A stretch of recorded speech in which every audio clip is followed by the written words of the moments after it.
Hi everyone and welcome to today's lesson.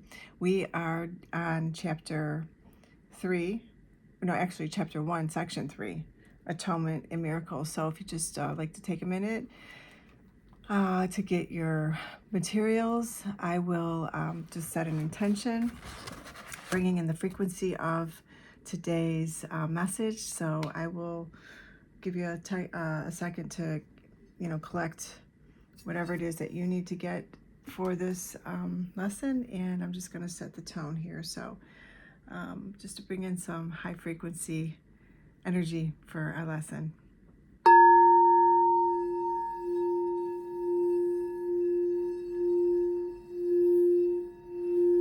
Tune into your heart space. Ground your energy. Put your feet flat on the floor. Seeing tree-like roots going down, out through your feet, down deep into the crystalline core of the 5D New Earth grid, wrapping them around the beautiful crystalline frequency and energy that's there, releasing. So once we get grounded, then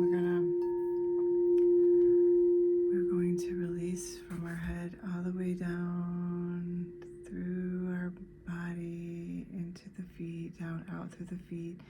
Any and all things that do not serve us, do not belong to us, and are not for our highest and greatest good. Let's take a nice deep breath in and out. One more time, in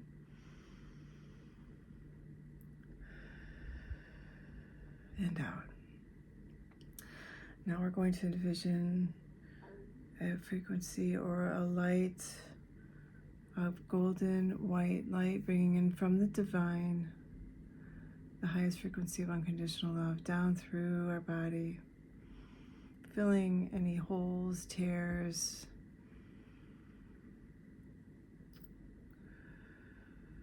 blockages that we've just cleared. We're going to fill all that space with this beautiful golden white light. And then we're going to bring it down, all the way down through and into Mother Gaia. And then we're going to bring it back up, and we're going to bring it around, and we're going to create like a torus. So it's going to be our safe container space for today's lesson. Okay, it feels really good. Wonderful. So we'll get started with the lesson. Hopefully you've got all your materials and you're ready. And okay, so we are on Atonements and Miracles. Excuse me. I am in charge of the process of atonement, which I undertook to begin. When you offer a miracle to any of my brothers, you do it to yourself and me. The reason you come from me is that I do not need miracles for my own atonement, but I stand at the end in case you fail temporarily. My part in the atonement is the canceling out of all errors that you could not otherwise correct. When you have been restored to the recognition of your original state, you naturally become part of the atonement yourself. As you share my unwillingness to accept error in yourself and others, you must join the great crusade to correct it. Listen to my voice. Learn to undo error and to act to correct it. The power to work miracles belongs to you. I will provide the opportunities to do them, but you must be ready and willing.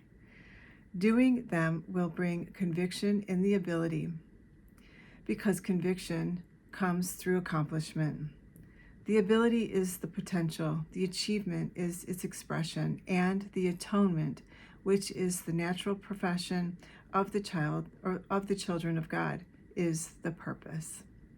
Heaven and earth shall pass away means that they will not continue to exist as separate states. My word, which is the resurrection and the life, shall not pass away, because life is eternal. You are the work of God, and his work is wholly lovable and wholly loving. This is how a man must think of himself in his heart, because this is what he is. The forgiven are the means of the atonement. Being filled with Spirit, they forgive in return. Those who are released must join in releasing their brothers, for this is the plan of the Atonement. Miracles are the way in which minds that serve the Holy Spirit unite with me for the salvation or release of all of God's creations. I am the only one who can perform miracles indiscriminately because I am the Atonement. You have a role in the Atonement which I will dedicate to you. Ask me which miracles you should perform. This spares your needless effort because you will be acting under direct communication. The impersonal nature of the miracle is an essential ingredient because it enables me to direct its application. And under my guidance, miracles lead to the highly personal experience of revelation. A guide does not control, but he does direct, leaving it up to you to follow. Lead us not into temptation means recognize your errors and choose to abandon them by following my guidance. Error cannot really threaten the truth, which can always withstand it. Only the error is actually vulnerable. You are free to establish your kingdom where you see fit, but the right choice is inevitable if you remember this. See here, I'll just bring the light back in. It's like Spirit is in a state of grace forever. Your reality is only Spirit, therefore you are in a state of grace forever. Atonement undoes all errors in this respect, and thus uproots the source of fear. Whatever you experience God's reassurances as threat, it is always because you are defending misplaced or misdirected loyalty. When you project this to others, you imprison them, but only to the extent to which you reinforce errors they have already made. This makes them vulnerable to the distortions of others, since their own perception of themselves is distorted.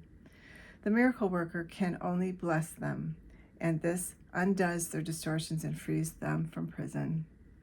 You respond to what you perceive, and as you perceive, so shall you behave. The golden rule asks you to do unto others as you would have them do unto you. This means that the perception of both must be accurate. The golden rule is the rule for appropriate behavior.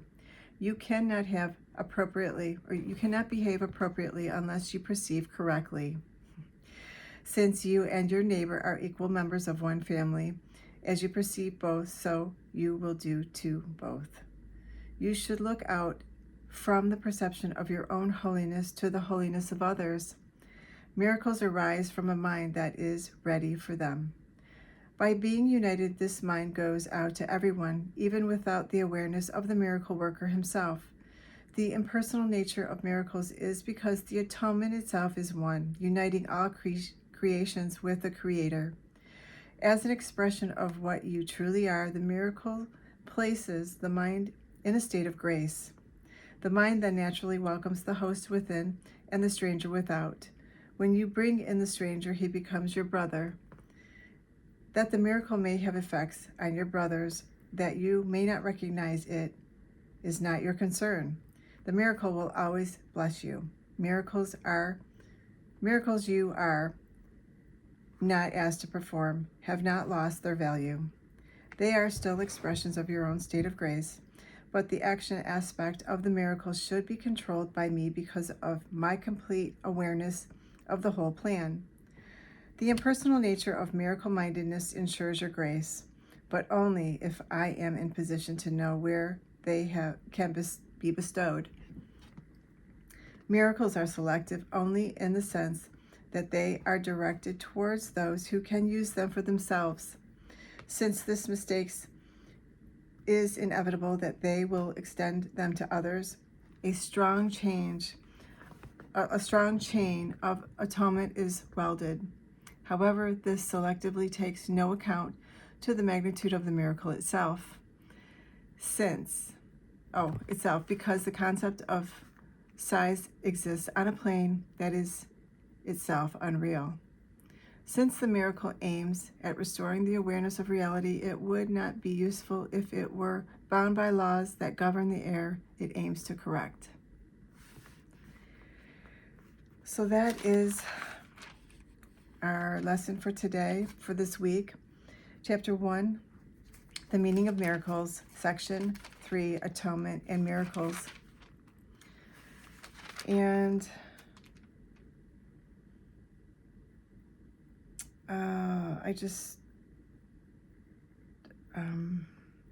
Section 5, error cannot really threaten truth, which can always withstand it. Only the error is actually vulnerable. You are free to establish your kingdom where you see fit, but the right choice is inevitable if you remember this. Spirit is in a state of grace forever. Your reality is only spirit. Therefore, you are in a state of grace forever. And so that's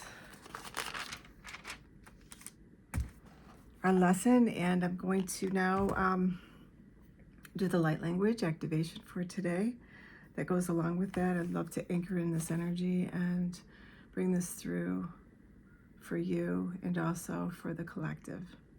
Whomever may see this video in the future, it's timeless. So we've already grounded our energy, which feels really good. I'm going to be using this beautiful crystal. And if you just like to tune into your heart space, we'll see what the message is from the divine today. I'm going to be bringing in the Holy Spirit and Ascended Master Jesus to assist in bringing in the messages that we need to hear for today's lesson. Thank you, Spirit. What messages do you have for our beautiful viewers? I'm seeing an infinity sign in my third eye. Infinite possibilities, infinite abundance.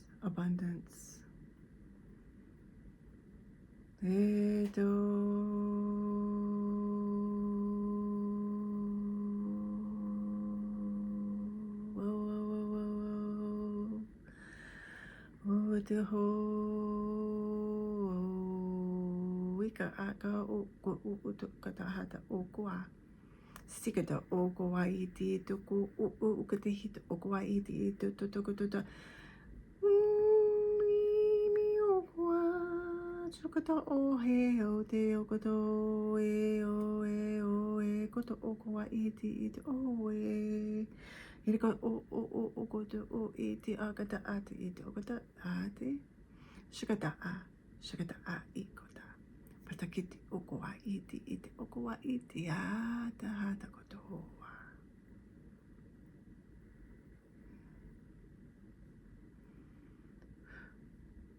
Thank you so much for being here today. I hope you've enjoyed today's lesson and light language activation. I'm sending you so much love, blessings, and abundance, and I will see you next week. Namaste.